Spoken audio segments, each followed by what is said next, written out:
शिवयड़ भंगिया के शिवयड़ भंगिया के अजब सिंगार हो नगिनिया के माला पहिरे।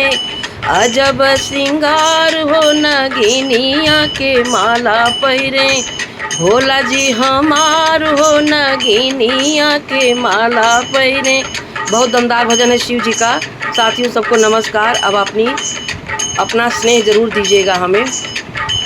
नगिनिया के माला पहिरे भोला जी हमार हो नगिनिया के माला पहिरे। तन पे भोले बाबा भस्म लगावेला। कमर में मिर्गा के छाल लिपटावेला। तन पे भोले बाबा भस्म लगावेला। कमर में मिर्गा के छाल लिपटावेला। गरवा बीच कारे नगवा गरवा बीच काले नगवा करे पुपुकार हो नगिनिया के माला पहिरे। करे पुपुकार हो नगिनिया के माला पहिरे। भोला जी हमार हो नगिनिया के माला पहिरे। कनवा में बिछुवन के कुंडल पहिरेला। ध्याबई आसन लगाई बैठे धरे हरि के ध्यानवा। कान में बिछुवन के कुंडल पहिरेला।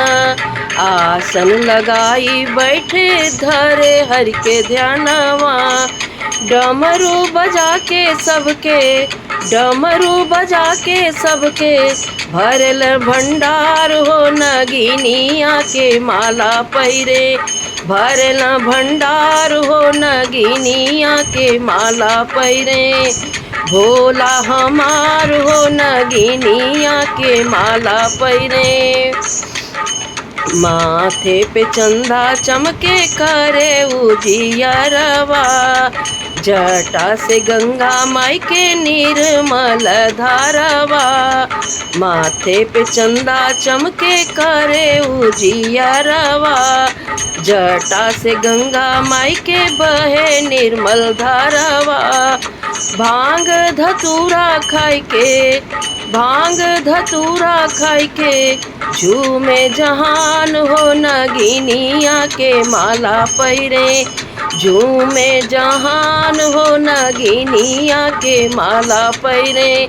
भोला जी हमार हो नगिनिया के माला पहिरे। नाही खाल मेवा मिश्री माखन मलाई। नाही भावे भोला जी के फल मिठाई। नाही खाले मेवा मिश्री माखन मलाई। नाही भावे भोला जी के फल मिठाई। भांग धतुरवा पिए भांग धतुरवा पिए। शरबत बनाई हो नगिनिया के माला पहिरे। शरबत बनाई हो नगिनिया के माला पहिरे। भोला जी हमार हो नगिनिया के माला पहिरे। भोला जी हमार हो नगिनिया के माला पहिरे। श्री राम नाम जपेला शिव जी माला। कार्तिक गणपत हुआ शिव के दुलारा। श्री राम नाम जपेला शिव जी माला।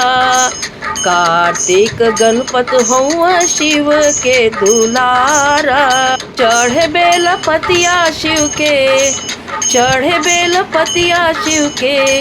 लिखल राम राम हो नगिनिया के माला पहिरे।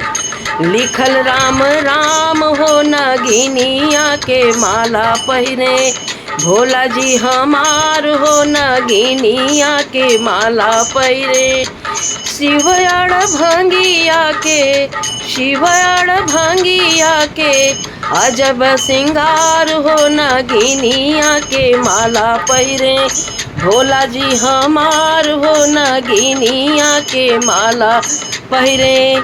जय भोले शंकर।